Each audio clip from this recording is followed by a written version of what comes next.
నమస్కారాలండి.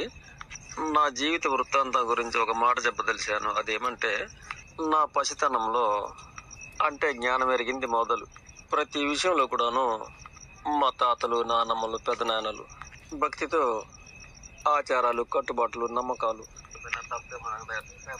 దేవుళ్ళు, దెయ్యాలు ఏది ఆచరించకపోయినా తప్పేమోనని భయంతో కడుపు జాగ్రత్తగా ప్రతి నిమిషం కూడా నడుచుకునేవాడిని. ఇక విచిత్రంగా ఇతరులు ఎవరైనా ఇది తప్పంటే ఒప్పేవాడిని కాదు. ఆచారాలకు చిన్న వ్యతిరేకంగా మసలుకున్నా సరే నేను తప్పు అని, పాపమని, దోషమని, దేవుడు ఆగ్రహిస్తాడని, అలా నడుచుకుంటే వారికి పాపం తగులుద్దని ఈ విధానంలో మా పెద్దలు నన్ను నడిపించారు. అలాగే నడుచుకున్నాను.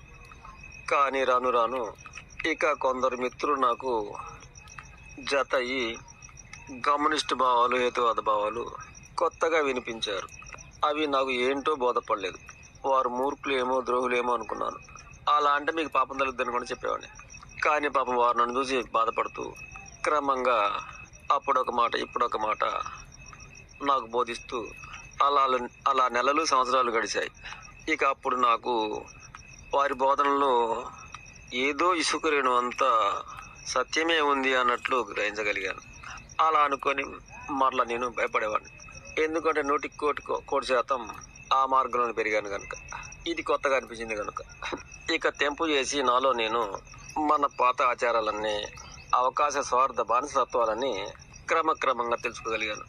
మనం ఆచరిస్తున్న భక్తి, భయము, ఆచారాలు, నమ్మకాలు ఇవి సృష్టికి సంబంధించినవి కావని, అలా నమ్మదూపారని, కొందరు అవకాశవాద స్వార్థులు వాటిని సృష్టించారని, అమ్మో ఇందులో పెద్ద మోసం ఉందని నమ్మకపోతే పాపం అనుకున్నాను. కానీ ఇక ఆ విధంగా నేను ఈ మార్గాన్ని, ఆ మార్గాన్ని కలిపి చూసుకునేవాడిని.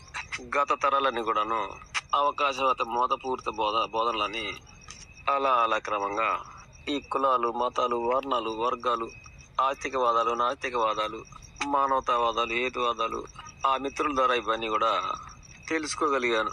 ఇక విచిత్రంగా ఇవి తెలియక ముందు మా తాత అవలు చెప్పింది అవే తెలియగల మార్గాలు అనుకునేవాడిని. మిగతా వాళ్ళు మూర్ఖులు అనుకునేవాడిని.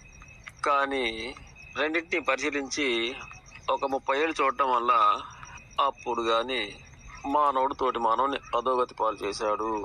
అలా చేసిన వాడు దానివల్ల వాడికి మిగిలింది ఏమీ లేదు. కానీ తోటి మానవులందరినీ కూడా బానిస బలసులుగా మలచాడు. ఇలా నా జీవితం అంతటి ఆచార కట్టుబాట్ల నుండి గొప్ప విచిత్రంగా బయటికి రాగలిగిందంటే ఇదొక విచిత్రం అనుకుంటాను. ఇప్పుడు నేను విశ్వ రహస్యాలు మాత్రమే తప్ప ఈ మత తతంగాల గారడీలు అనేవి కోటింట ఒకటి కూడా నమ్మబోను. అణువు నుండి అనంతం వరకు ఈ విశ్వంతో మాత్రమే మమేకమై ఉంటున్నాను. ఇది నా జీవితానికి సంబంధించిన వివరణ మాత్రమే.